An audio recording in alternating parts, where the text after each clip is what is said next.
Hello everyone, welcome back to my channel Ncert Malayalam. Ncert class 9th English Supplementary Reader chapter 8 A House is Not a Home in part 1 ആണ്. So നമ്മൾ already കുറേ chapter discuss ചെയ്തിട്ടുണ്ട്. നിങ്ങൾക്ക് പ്ലേലിസ്റ്റിനകത്ത് class 9 English നോക്കിയാൽ നിങ്ങൾക്ക് ഒരുപാട് chapters കിട്ടും. എന്തെങ്കിലും ഡൗട്ട്സും കാര്യങ്ങളൊക്കെ ഉണ്ടെങ്കിൽ കമൻറ്റ് ബോക്സിൽ കമൻറ്റ് ചെയ്യാം.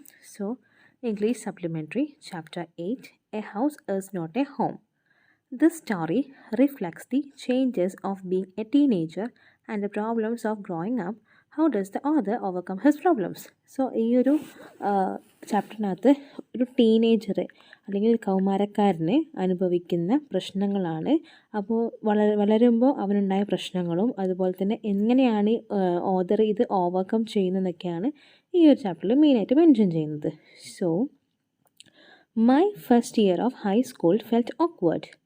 So, after leaving junior at the head of my class with all the seniority the upper grade levels could afford me, it felt strange starting over as a freshman. So നമ്മുടെ ഓഥറിന് പുതിയൊരു സ്കൂളിലേക്ക് join ചെയ്യാൻ വേണ്ടി പോവുകയാണ് ഹൈസ്കൂളിലെ first ഇയറിൽ. അത് അവനൊരു ഓക്വേർഡായിട്ട് അല്ലെങ്കിൽ ഒരു സ്ട്രേഞ്ച് ആയിട്ടാണ് ഫീൽ ചെയ്തത്. അപ്പോൾ അവന് ഈ പറയുന്ന സ്കൂള്, അതായത് ജൂനിയർ സ്കൂൾ വിട്ടതിന് ശേഷം in the junior school he had been the head of the class and he enjoyed the privileges given to the senior. So junior സ്കൂളിൽ അവർ ഏറ്റവും കൂടുതൽ അല്ലെങ്കിൽ ഏറ്റവും ഇപ്പോൾ നമ്മൾ LP സെക്ഷൻ UP സെക്ഷൻ എന്നൊക്കെ കേട്ടിട്ടില്ലേ. സോ നമ്മൾ UP സെക്ഷൻ 7th സ്റ്റാൻഡേർഡ് വരെയാണ്. 8th സ്റ്റാൻഡേർഡ് വിട്ടിട്ട് ഹൈസ്കൂൾ സ്റ്റാർട്ട് ചെയ്യും. സോ നമ്മൾ ഇപ്പോൾ 7th സ്റ്റാൻഡേർഡിലായൊരു കുട്ടിക്ക് അവനായിരിക്കും അവൻ്റെ ക്ലാസ്സിലുള്ള അല്ലെങ്കിൽ അവൻ്റെ കൂട്ടത്തിൽ ഏറ്റവും സീനിയർ ആയിട്ടുള്ള കുട്ടി. അപ്പോൾ സീനിയേഴ്സിന് കിട്ടേണ്ട ഏറ്റവും കുറേ പ്രിവിലേജസ് ഇല്ലേ, അല്ലെങ്കിൽ സീനിയേഴ്സിന് കിട്ടുന്ന കുറേ ആനുകൂല്യങ്ങളില്ലേ, അപ്പോൾ അതൊക്കെ കിട്ടുമായിരുന്നു അവൻ ആ ഒരു സെക്ഷനിൽ പഠിക്കുമ്പോൾ. ഇപ്പോൾ അവനാവട്ടെ ഒരു ഹൈസ്കൂളിലേക്ക് പോവുകയാണ്. അവിടെ അവൻ ഫസ്റ്റ് ആയത് ജൂനിയറിനെ പോലെയാണ് ഫീൽ ചെയ്തത്. ആക്ച്വലി അവിടെ അവന് ഡിസ്കംഫേർട്ടായിരുന്നു. അതായത് it felt strange starting over a freshman എന്ന് വെച്ചാൽ ഒരു പുതിയ ഹൈസ്കൂളിലേക്കുള്ള ഫസ്റ്റ് ഇയർ സ്റ്റുഡൻറ്റ് അല്ലെങ്കിൽ ഫസ്റ്റ് ഇയർ സ്റ്റുഡൻറ്റിൻ്റെ ഒരവസ്ഥയാണ് ഫ്രഷ്മാൻ എന്ന് പറയുന്നത്. The schools was twice as big as my old school. And to make matters worse, my closest friends were sent to different high school. I felt very isolated. So സ്കൂളൊക്കെ ഭയങ്കര അടിപൊളിയാണ്, ഭയങ്കര ഇരട്ടി വലിപ്പമുണ്ട്. പക്ഷേ ഏറ്റവും പ്രശ്നം എന്താണെന്ന് വെച്ചാൽ എൻ്റെ ഫ്രണ്ട്സൊക്കെ വേറെ ഹൈസ്കൂളിലേക്ക് ഷിഫ്റ്റ് ചെയ്തിട്ടുണ്ട്. അതുകൊണ്ട് ഇവിടെ എനിക്ക് ഐസൊലേറ്റഡ് ആയിട്ട് ഫീൽ ചെയ്തു, ഓർ ലോൺലി ആയിട്ട് എനിക്ക് ഫീൽ ചെയ്തിട്ടുണ്ടായിരുന്നു. I missed my all teachers so that I would go back and visit them. എനിക്ക് എൻ്റെ പഴയ ടീച്ചേഴ്സിനെയൊക്കെ മിസ് ചെയ്യുന്നുണ്ട്. അപ്പോൾ എനിക്ക് തിരിച്ച് എൻ്റെ ടീച്ചേഴ്സിനെ വിസിറ്റ് ചെയ്യാൻ വേണ്ടിയിട്ട് തോന്നുകയാണ്. Okay, they would encourage me to get involved in the school activities so that I could meet new people. They told me that in time I would adjust and probably ending up loving my new school more than I had my old one. So അവരൊന്ന് meet ചെയ്താൽ അവരെന്നെ ഈ ഒരു സ്കൂളിലെ ആക്ടിവിറ്റീസൊക്കെ ആയിട്ട് പൊരുത്തപ്പെടാൻ വേണ്ടിയിട്ടും അതുപോലെ തന്നെ പുതിയ ആൾക്കാരൊക്കെ ആയിട്ട് മീറ്റ് ചെയ്യാൻ വേണ്ടിയിട്ടൊക്കെ എന്നെ എൻകറേജ് ചെയ്യും അല്ലെങ്കിൽ എന്നെ പ്രോത്സാഹിപ്പിക്കും. അവർ പറയാണ് ഫസ്റ്റ് എനിക്ക് ഇവരെ അഡ്ജസ്റ്റ് ചെയ്യാൻ ഭയങ്കര ബുദ്ധിമുട്ടുണ്ടെങ്കിലും പിന്നെ എനിക്ക് ഈ സ്കൂളായിരിക്കും എൻ്റെ പഴയ സ്കൂളിനെക്കാണി ഒത്തിരി ഇഷ്ടമാവുക എന്നാണ് പറയുന്നത്. They made me promise that when that happened I would still come by and visit them from time to time. അപ്പോൾ ഞാൻ തിരിച്ചു വരുമ്പോൾ ഇടയ്ക്കിടയ്ക്ക് ഇവിടെ വിസിറ്റ് ചെയ്യാൻ വേണ്ടിയിട്ട് പറഞ്ഞു. അതുപോലെ തന്നെ I understood the psychology in what they were saying, but I took some comfort in the nonetheless. So എനിക്ക് അവരെന്താ പറയുന്നതെന്നൊക്കെ എനിക്ക് മനസ്സിലായി, എന്തുകൊണ്ടാണ് അവരെന്താണ് പറയുന്നത്. പക്ഷെ ഞാനത് അങ്ങനെ എനിക്ക് അങ്ങനെ വയ്ക്കാൻ തോന്നിയില്ല. അതാണ് ലാസ്റ്റ് പറയുന്നത്. സോ നെക്സ്റ്റ് പറയുന്നത് എന്താണെന്ന് വെച്ചാൽ അടുത്ത സെൻറ്റൻസിൽ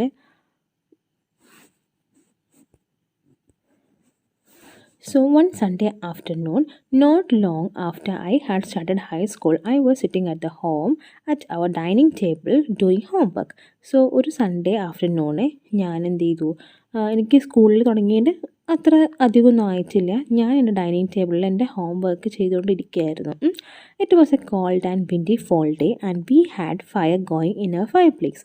സോ അത് നല്ല തണുത്ത് നല്ലൊരു മറ്റേ ഈ വിൻഡ് ഫോളൊക്കെ ഉള്ളൊരു ദിവസമായിരുന്നു. നമുക്കാണെങ്കിൽ നമ്മുടെ ഫയർ പ്ലേസ് വെച്ചാൽ എന്താണ്, നമ്മുടെ ഫയർ ഇങ്ങനെ കത്തിക്കുന്ന സ്ഥലം. നിങ്ങൾ പണ്ട് ഇംഗ്ലീഷ് മൂവിയിൽ കണ്ടിട്ടുണ്ടാവും. ഫയർ കത്തിക്കുന്ന സ്ഥലത്തിനാണ് ഫയർ പ്ലേസ് എന്ന് പറയുന്നത്. അവിടെ ഫയർ ഉണ്ട്, കാരണം അത്രയും കോൾഡാണ്. As usual my red tabby cat was lying on the top of all my papers, purring loudly and occasionally swatting at my pen for entertainment's sake. So പതിവ് പോലെ തന്നെ എൻ്റെ ചക്കിപ്പൂച്ച, അല്ലെങ്കിൽ ടാബി ക്യാറ്റ് എന്ന് വെച്ചാൽ ചക്കിപ്പൂച്ച എന്നുള്ള മീനിങ് ആണ്. എൻ്റെ ചുവന്ന കളറിലുള്ള ചക്കിപ്പൂച്ച എൻ്റെ പേപ്പേഴ്സിൻ്റെ മുകളിൽ, അല്ലെങ്കിൽ ഹോംവർക്ക് ചെയ്യുന്ന പേപ്പേഴ്സിൻ്റെ മുകളിൽ ഇരിപ്പാണ്. അതിങ്ങനെ പറിങ് ലൗഡ്ലി എന്ന് വെച്ചാൽ പൂച്ചയുടെ സൗണ്ട് ഓഫ് ക്യാറ്റിനെയാണ് നമ്മൾ പറിങ് എന്ന് പറയുന്നത്. ആൻഡ് ഒക്കേഷണൽ ഇടയ്ക്കിടയ്ക്ക് എന്ത് ചെയ്യുന്നുണ്ട്, സ്വാറ്റ് ചെയ്യുന്നുണ്ട്. സ്വാറ്റ് ചെയ്യുക എന്ന് വെച്ചാൽ ഈ പേനിട്ട് അടിക്കുന്നുണ്ട്.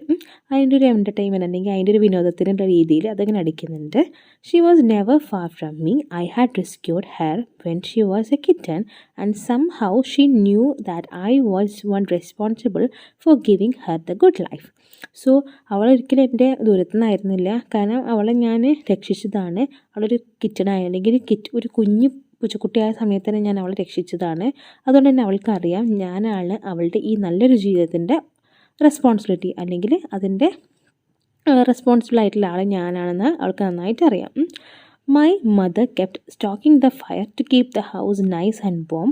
Suddenly, I smelled something strange and then I noticed it, smoke pouring in through the seams of the ceiling. So, എൻ്റെ അമ്മയാവട്ടെ എന്ത് ചെയ്യുന്നുണ്ട്, ഈ വിറകൊക്കെ ഇങ്ങനെ കൂട്ടുന്നുണ്ട് ഫയർ പ്ലേസിനകത്ത്.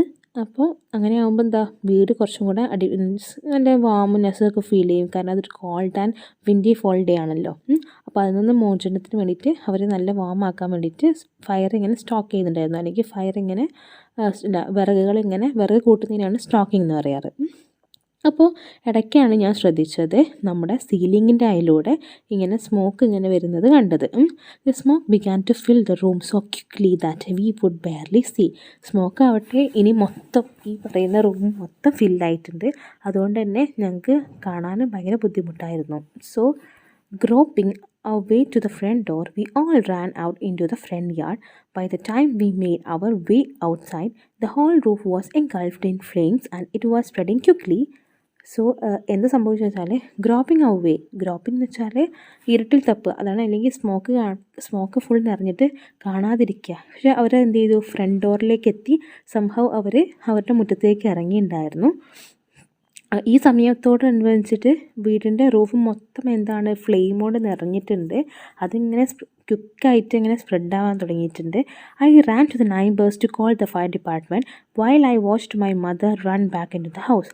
ഞാൻ എന്ത് ചെയ്തു എന്ന് വെച്ചാൽ, എൻ്റെ അടുത്തുള്ള നൈബേഴ്സ് അല്ലെങ്കിൽ അയൽവാസികളെ പോയിട്ട് അവിടെ നിന്ന് ഫയർ ഡിപ്പാർട്ട്മെൻറ്റ് വിളിക്കാൻ വേണ്ടി ശ്രമിച്ചപ്പോഴേക്കും എൻ്റെ അമ്മ വീടിൻ്റെ ഉള്ളിലേക്ക് ഓടിപ്പോയിട്ടുണ്ടായിരുന്നു. My mother ran out of the house carrying a small metal box full of important documents. She dropped the case on the lawn and in the crazy state ran back in the house. So എൻ്റെ അമ്മയാവട്ടെ ഒരു വലിയൊരു metal box എടുത്തിട്ട് അതിനകത്ത് full important documents ആണ്, അതെടുത്തിട്ട് ഓടി വന്നു. എന്നിട്ട് എന്ത് ചെയ്തു, അത് നമ്മുടെ ലോണിൽ പോയിട്ട് എറിഞ്ഞിട്ട് അവരാകെ ഒരു പരിഭ്രാന്തായ അവസ്ഥ, അല്ലെങ്കിൽ വട്ടുപിടിച്ച അവസ്ഥയിൽ തിരിച്ച് വീട്ടിലേക്ക് ഓടിപ്പോയി അമ്മ. I knew what she was after. My father had died when I was young, and I was certain that she was not going to let her pictures and letters go up in the flames. So എനിക്കറിയാം അമ്മ എന്തിനാ തിരിച്ചു പോയതെന്ന്.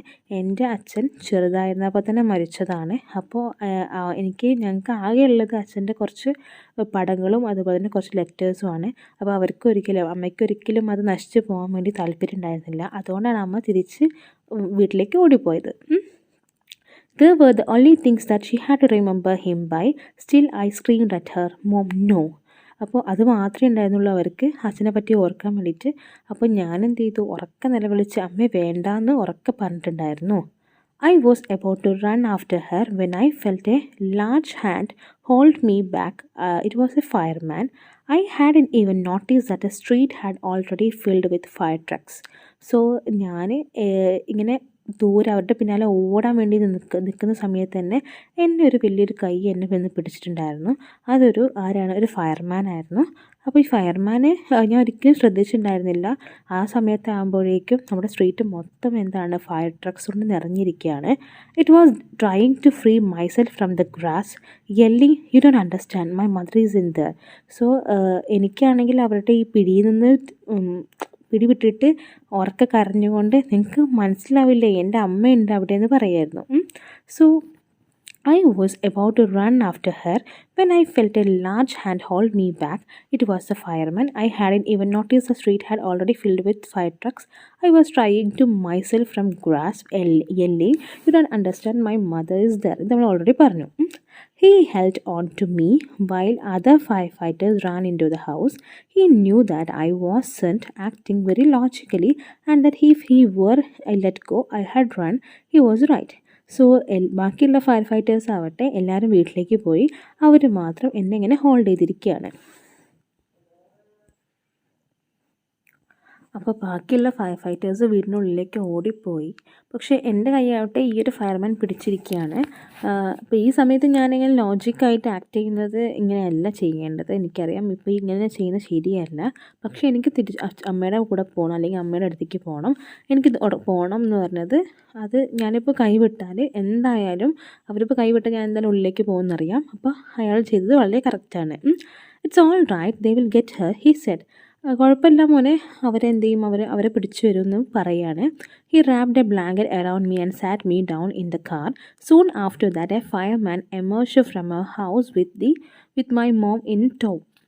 So അപ്പോൾ എന്നെ ഒരു ബ്ലാങ്കറ്റിൽ ഇവരിങ്ങനെ പൊതിച്ച് വെച്ചിരിക്കുകയാണ്. ഇപ്പോൾ ഫയർമാനെ ഉള്ളിൽ പോയ ഫയർമാൻ എൻ്റെ അമ്മേനെ ഇങ്ങനെ വലിച്ചഴിച്ചിട്ട് കൊണ്ടുവരുന്നുണ്ട്. He quickly run over to the truck and put oxygen mask on her. I ran over and hugged her. All those times I ever argued with her and hated her vanished at the thought of losing her.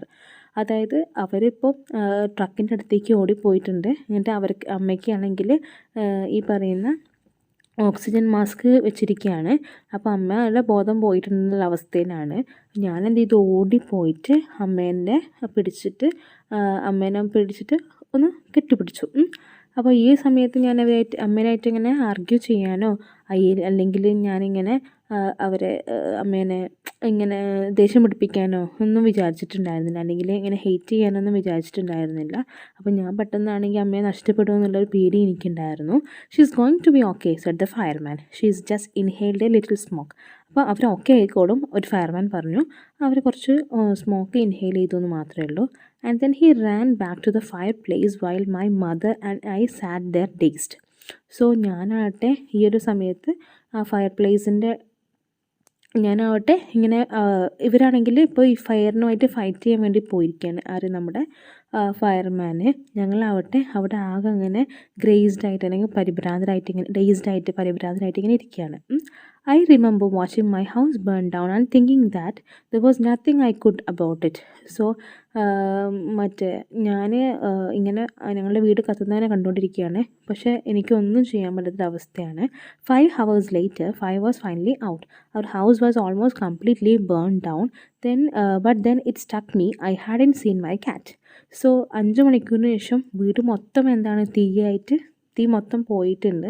അപ്പോൾ വീടാണെങ്കിൽ almost നശിച്ചിട്ടുണ്ട്. അപ്പോഴാണ് എനിക്കൊരു കാര്യം ഓർമ്മ വന്നത്, എൻ്റെ ക്യാറ്റിനെ കാണാനില്ല, എവിടെ പോയി എൻ്റെ ക്യാറ്റ് എന്ന്. Much to my horror I realise that she was nowhere to be found. പക്ഷേ എനിക്കൊരു പേടിയായിപ്പോയി, കാരണം വെച്ചാൽ എവിടെയും അതിനെ കാണാനില്ല. Then all at once it hit me, the new school, the fire, my cat. I broke down in tears and cried. I was suffering loss big time. So ഒരു കാര്യം അപ്പോഴാണ് എനിക്ക് മനസ്സിലായത്, ഒരു കാര്യം എനിക്ക് ഓർമ്മ വന്നു. പുതിയ സ്കൂള്, തീ, അതുപോലെ തന്നെ ക്യാറ്റ്, എല്ലാം കൂടെ ആലോചിച്ചപ്പോൾ എനിക്ക് ആകെ പൊട്ടിക്കരഞ്ഞു. ഞാൻ പിന്നെയും കരഞ്ഞുകൊണ്ടേ ഇരിക്കുന്നു. എൻ്റെ ഒരു നഷ്ടത്തെപ്പറ്റി ആലോചിച്ചിട്ട്, അതായത് എൻ്റെ വലിയ നഷ്ടമാണ്, ഈ വലിയ സമയം എൻ്റെ വലിയ നഷ്ടമാണെന്നൊക്കെ ആലോചിച്ച് ഒരുപാട് ഇങ്ങനെ കരഞ്ഞിട്ടുണ്ടായിരുന്നു. The fireman wouldn't let us go back to the house that night. It was still too dangerous. അപ്പോൾ ഫയർമാൻ ഒരിക്കലും ഞങ്ങൾ വീടിൻ്റെ ഉള്ളിലേക്ക് കടത്തി വിടണ്ടായിരുന്നില്ല, കാരണം അന്നും അത് ഭയങ്കര ഡേഞ്ചറസ് ആയിട്ടുള്ളൊരു സിറ്റുവേഷൻ ആയിരുന്നു. Dead or alive, I couldn't imagine living without knowing about my cat. ഇനി ജീവിച്ചിരുന്നിട്ടോ അല്ലെങ്കിൽ മരിച്ചാലോ അല്ലെങ്കിൽ ജീവനോടുള്ള സമയത്തോ എന്താണെന്നറിയില്ല, എനിക്ക് എൻ്റെ ക്യാറ്റിനെ വിട്ട് പോകാൻ തന്നെ തോന്നിയിട്ടുണ്ടായിരുന്നില്ല. Regardless I had to go. പക്ഷെ എനിക്ക് എന്ത് ചെയ്യണം, പോവണം. We piled into the cart with just clothes on our backs and few of our fireman's blankets and made our way to grandparents' house and to spend the night. So ഞങ്ങൾ എന്ത് ചെയ്തു, നമ്മുടെ പൈൽഡ് എന്ന് വെച്ചാൽ എന്താണ്, പിന്നെ കൂട്ടിയെടുക്കുക.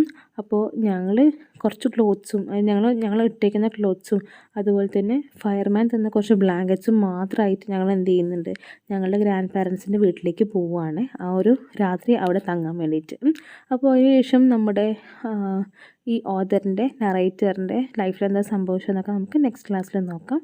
അപ്പോൾ അടുത്ത ക്ലാസ്സിൽ കാണുന്നതായിരിക്കും. Thank you everyone, thank you so much.